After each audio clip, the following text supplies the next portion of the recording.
कसे आहात सगळेजण? सगळ्यात पहिल्यांदा सर्वांना गुढीपाडव्याच्या खूप मनापासून शुभेच्छा. मी सरिता पद्मन स्मार्ट बाजारच्या या त्योहार का तडकामध्ये तुमचं खूप मनापासून स्वागत करते. तर खूप मस्त वाटतंय तुम्हा सगळ्यांसोबत गुढीपाडवासाठी आपण छान डिलिशियस रेसिपीज करणार आहोत. आपण एकत्र गुढीपाडवा सेलिब्रेशन करणार आहोत. आता गुढीपाडवा म्हणजे नवीन वर्ष आणि नवीन वर्ष म्हणलं की आपण काहीतरी स्पेशल करतोच आणि म्हणूनच आपण अगदी मस्त दोन असे पदार्थ करतोय की ज्याला आपण थोडंसं ट्विस्ट देतोय जे तुम्हालाही आवडतील आणि लहान मुलांना आवडतील, घरातल्या सगळ्यांना आवडतील. तर आपण सुरुवात करूया आणि छान गप्पा पण मारूया. तुम्हाला काही प्रश्न असतील तर तुम्ही विचारू शकता. ठीक आहे? तर आपण करणार आहोत थालीपीठ चीज बस्ट. तर ते आपलं जे रेग्युलर थालीपीठ असतं त्यालाच आपण वेगळा ट्विस्ट देऊन करतोय. तर आपण पहिल्यांदा तवा गरम करायला ठेवू आणि थालीपीठाचं पीठ कसं करायचं ते बघू, म्हणजे डो कसा करायचा ते बघूया. तर इथे ही थालीपीठाची भाजणी घेतलेली आहे. थालीपीठाची भाजणी रेडीमेड मिळते. तुम्ही स्मार्ट बाजारमध्ये आता चक्कर मारताय तर तिथून तुम्हाला ही सहज अवेलेबल होईल. तरी सुद्धा तुम्ही ही घरी सुद्धा करू शकता. यामध्ये तांदूळ वापरला जातो, ज्वारी आणि वेगवेगळ्या डाळी अशा स्वच्छ धुवून भाजून याची भाजणी केली जाते. गिरणीमधनं जिरं आणि धणे घालून बारीक केली जाते. थालीपीठाची भाजणी घेतलीये. त्यामध्ये आपल्याला घालायचा आहे कांदा बारीक चिरलेला. त्याचबरोबर यामध्ये घालूया बारीक चिरलेली कोथिंबीर. थालीपीठाला तुम्ही जेवढी जास्त कोथिंबीर घालता तितकी त्याला चव चांगली येते. आता यामध्ये घालूया हळद, पाव चमचा हळद घालूया, अर्धा चमचा जिरेपूड. थालीपीठाच्या भाजणीमध्ये धणेपूड वगैरे जर घातली असेल तर त्याप्रमाणे तुम्ही त्याचं प्रमाण कमी जास्त करा. चवीपुरतं मीठ घालायचंय. याला मिसळून घ्यायचं आणि यामध्ये पाणी घालून याचं सरसरीत पीठ भिजवायचं. सरसरीत पीठ भिजवायचं कारण काय? थालीपीठ आपण हाताने करतो, लाटून करत नाही. त्यामुळे आपल्याला पीठ सरसरीत ठेवायचंय जेणेकरून ते व्यवस्थित पातळ असं थापता येतं.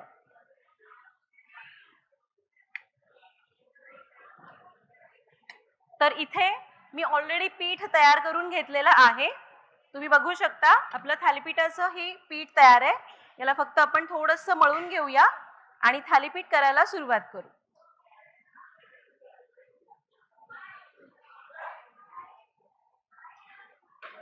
आता जेव्हा आपण थालीपीठ थापतो त्यावेळी आपण एकतर ओला कॉटनचा कपडा पाण्यामध्ये बुडवून घेऊ शकतो किंवा बटर पेपरवर थालीपीठ थापलं तरी चालतं. आता आपण काय करूया, पाण्यामध्ये हात घ्यायचा आणि थालीपीठ थापून घ्यायचं.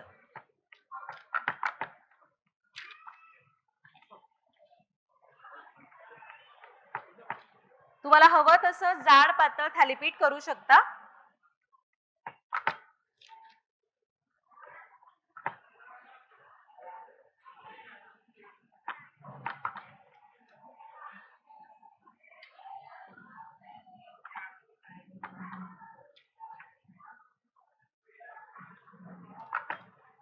इथं मी ही थालीपीठाची भाजणी घेतली आहे. तुमच्याकडे समजा भाजणी संपलेली आहे, तुम्ही स्मार्ट बाजार मधून घेऊच शकता. पण आयत्या वेळेला तुम्ही काय करू शकता, घरातलीच आपली पिठं मिसळून घेऊ शकता. जसं की आता ज्वारीचं पीठ जास्त घ्यायचं, त्यामध्ये चिकटपणासाठी थोडं गव्हाचं पीठ आणि खरपूस खसखुशीत होण्यासाठी थोडंसं बेसन, बस.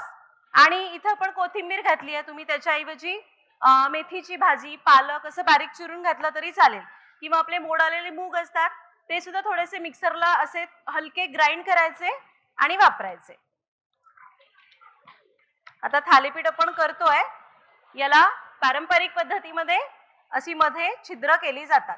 म्हणजे काय होतं ना, व्यवस्थित तेल सोडता येतं आणि आपल्याला थालीपीठ व्यवस्थित भाजता येतं. आता थालीपीठ भाजताना तवा व्यवस्थित गरम पाहिजे. थालीपीठ थापून झालंय, तुम्ही बघू शकता. आपण जेवढं शक्य होईल तेवढं पातळ थालीपीठ थापलंय. पीठ जर घट्ट झालं तर थालीपीठ आपलं थोडंसं डेन्स होतं आणि घशात अडकल्यासारखं होतं आणि थापताना सुद्धा पातळ थापता येत नाही आणि आतून कच्चं राहण्याची शक्यता असते. त्यामुळे आपल्याला पीठ व्यवस्थित सरसरीत करून घ्यायचंय. आता तवा अगदी व्यवस्थित तापून देऊया. थालीपीठ भाजताना मी बऱ्याचदा सांगितलंय बघा की थालीपीठ हे कधीही मोठ्या आचेवर भाजायचं किंवा मध्यम आचेवर भाजा. गॅस एकदम कमी असेल तर थालीपीठ थोडंसं कच्चं राहतं किंवा वातड होण्याची शक्यता असते. तर आपला तवा थोडासा गरम होऊ दे, मग आपण सुरुवात करूया.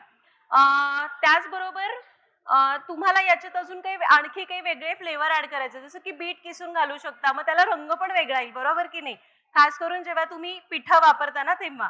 आणखी एक गोष्ट सांगायची, इथं मी ज्या रेसिपीज करतेय त्या तुम्ही घरी जाऊन ट्राय करा आणि तुम्ही त्या शेअर करू शकता. तुमच्या पेजवर शेअर करा आणि तिथे स्मार्ट बाजारला टॅग करा आणि हॅशटॅग त्योहार का तडका असं लिहा. तुम्ही मलाही टॅग करू शकता. बरं, आता इकडे आपला तवा तापलेला आहे, यावर आपण थोडंसं तेल घालूया. हे तेल आपण लावून घेऊया सगळीकडे.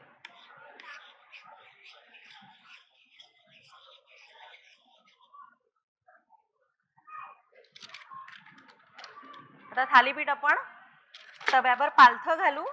कापड असेल, बटर पेपर, तुम्ही जे वापरताय ते काढून घ्यायचं. आता याला दोन्ही बाजूने मस्त खरपूस भाजूया. पण आपण इथे चीज बस थालीपीठ करतोय, त्यामुळे आपल्याला एक बाजू थोडी कच्ची ठेवायची आहे आणि एक बाजू संपूर्ण खरपूस भाजून घ्यायची आहे. आणि मग याला ट्विस्ट कसं द्यायचं ते पुढे सांगेनच.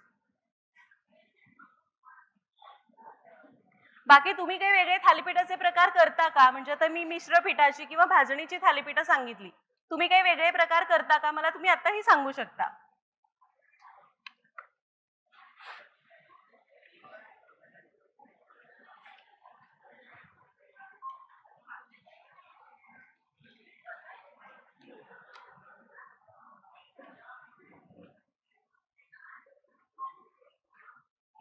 थालीपीठ आपण फ्लिप केलं, एका बाजूने थोडंसं भाजलं गेलंय, छान दोन्ही बाजूने भाजूया.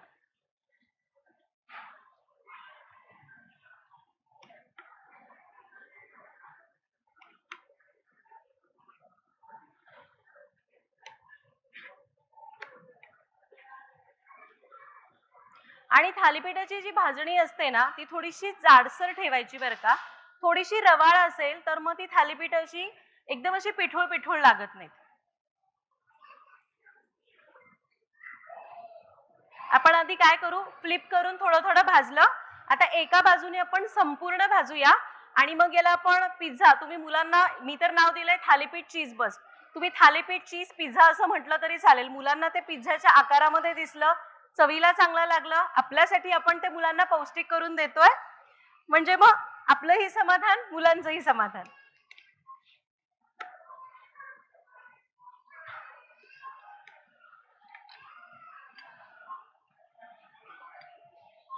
आता तोपर्यंत आपण बघूया की हे थालीपीठ भाजतंय, तर आपण बघू की यासाठी आपल्याला आणखीन काय काय साहित्य लागणार आहे.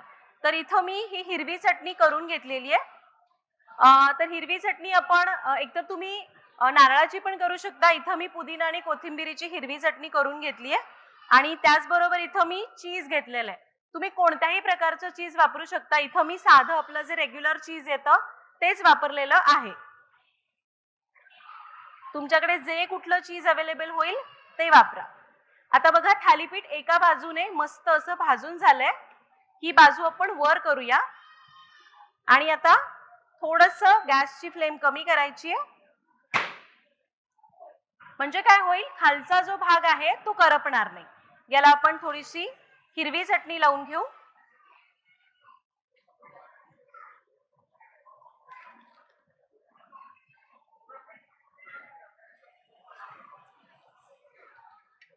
थोडीशी चटणी लावली, मुलांसाठी करता तर थोडीशी कमी लावा जर ती तिखट असेल तर.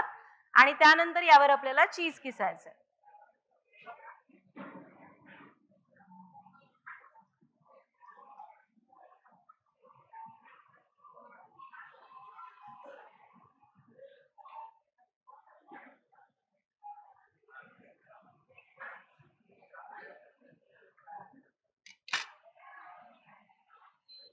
चीज किसून झालं.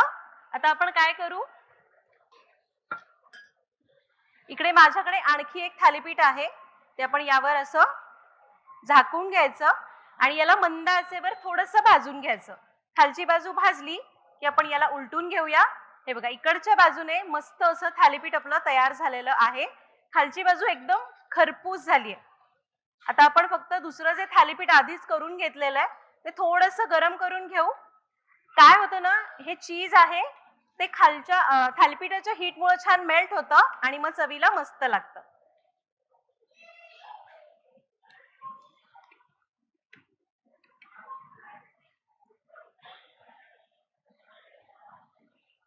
इथे मी चीज वापरलंय, तुम्ही पनीर वापरू शकता किंवा जसं तुम्हाला आवडतं तसं.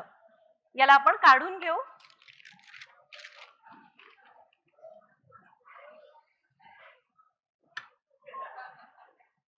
आणि याला कट करू.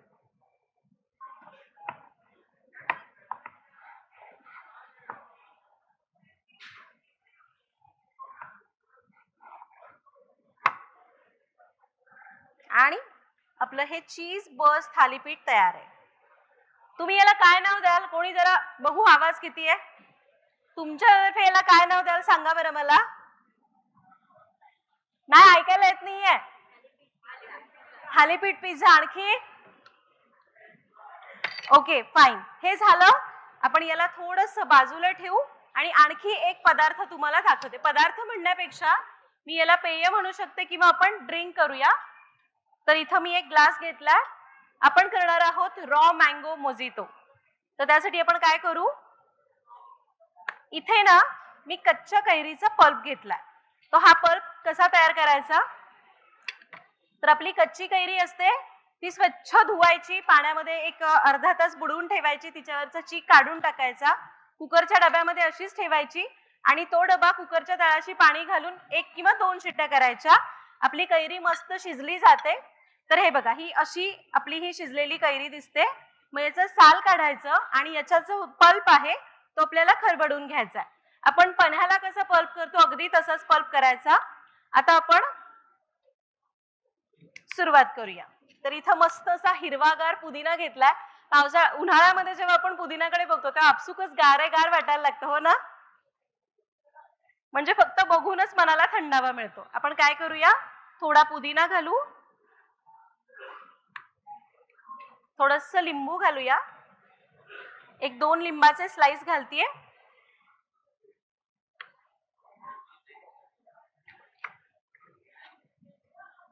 आणि किंचित काळं मीठ.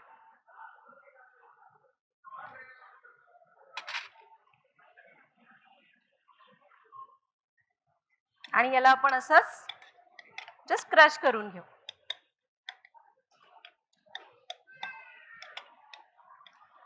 असं केल्यामुळे जेव्हा फ्लेवर असतो ना तो एक वेगळाच येतो. मुख्य म्हणजे जास्त भांडी भरत नाही, पण डायरेक्ट ग्लास मध्येच करतो. ओके, आता तुम्हाला साखर घालायची आहे तर साखर, माझ्याकडे इथं जॅगरी सिरप आहे, मी ते घालते.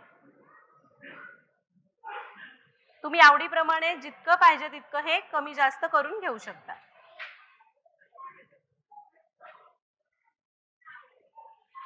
आणि या ज्या रेसिपीज मी करतेय त्या तुम्ही पुन्हा तयार करू शकता तुमच्या पेजवर किंवा तुम्ही त्या शेअर करू शकता. रिशेअर करताना फक्त तुम्हाला टॅग करायचं आहे स्मार्ट बाजारला आणि लिहायचं आहे #त्योहार का तडका.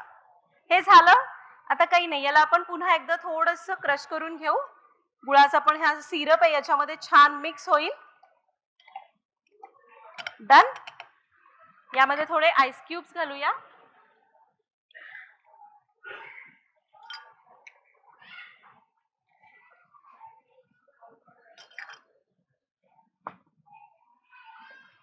आणि घालायचा आहे सोडा.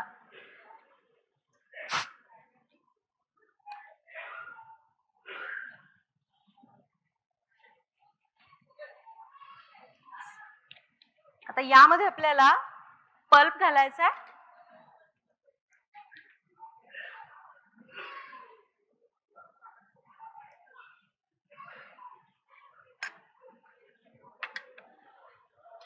याला मस्त मिसळून घ्यायचं.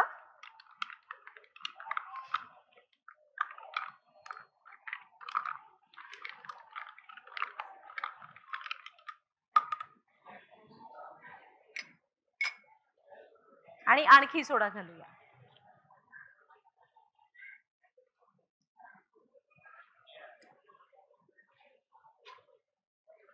डन. आणि आपला हा मस्त असा रॉ मँगो मोजितो तयार झालेला आहे.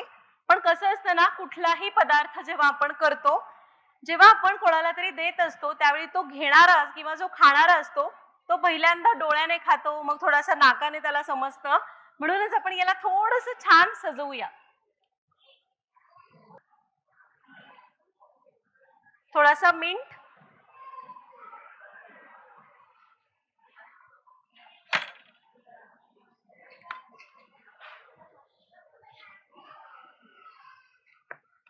आणि लिंबाची स्लाइस. आणि हे घ्या, आपला हा रॉ मँगो मोजितो तयार झालेला आहे. आता आपण सर्व करतोय दोन्हीही पदार्थ.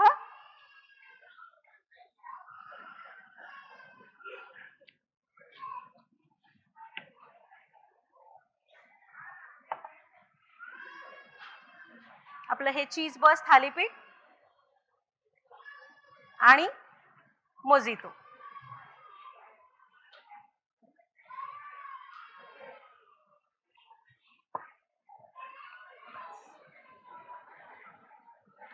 तर अशा प्रकारे मी आज इथं अगदी पटकन, म्हणजे अगदी आपण आत्ता करत होतो म्हणून बऱ्यापैकी तयारी करून आणली आणि 2 पदार्थ तुम्हाला करून दाखवले, ज्यामध्ये चीज बस थालीपीठ, ज्याला तुम्ही सगळ्यांनी मिळून नाव दिलेलं आहे थालीपीठ पिझ्झा किंवा चीज बस पिझ्झा, जे काय असेल ते.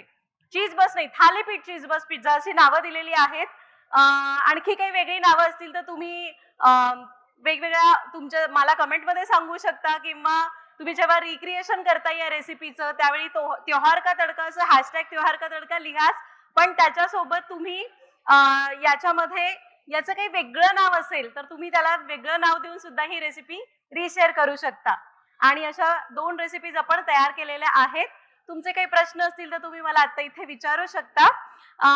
थालीपीठाची भाजणी आत्ता घरी जाऊन तुम्हाला थालीपीठ करायची असतील तर तुम्ही जाता जाता मस्त, मी बघते स्मार्ट बाजार मध्ये वेगवेगळ्या ऑफर्स दिसत आहेत, बऱ्याच डिस्काउंट दिसतोय. जाता जाता भरपूर शॉपिंग करा. हे आपण जे इन्ग्रेडियंट्स वापरलेत हे सगळे इन्ग्रेडियंट्स तुम्हाला इथे स्मार्ट बाजार मध्ये मिळणारे आहेत. आता उद्या गुढीपाडवा आहे, गुढीपाडव्याची मस्त शॉपिंग होणार आहे. तर दोन्ही एका दगडात 2 पक्षी, मी काय म्हणते 3 पक्षी मारले आपण भेटही झाली, गुढीपाडवा छान गप्पा मारत रेसिपी करत करत साजरा पण केला. आणि तिसरी गोष्ट, आता गुढीपाडव्याला वेगळी शॉपिंग करायला नको, इथूनच जाता जाता मस्त शॉपिंग करून जा. तर अशा प्रकारे आपण हे पदार्थ तयार केले.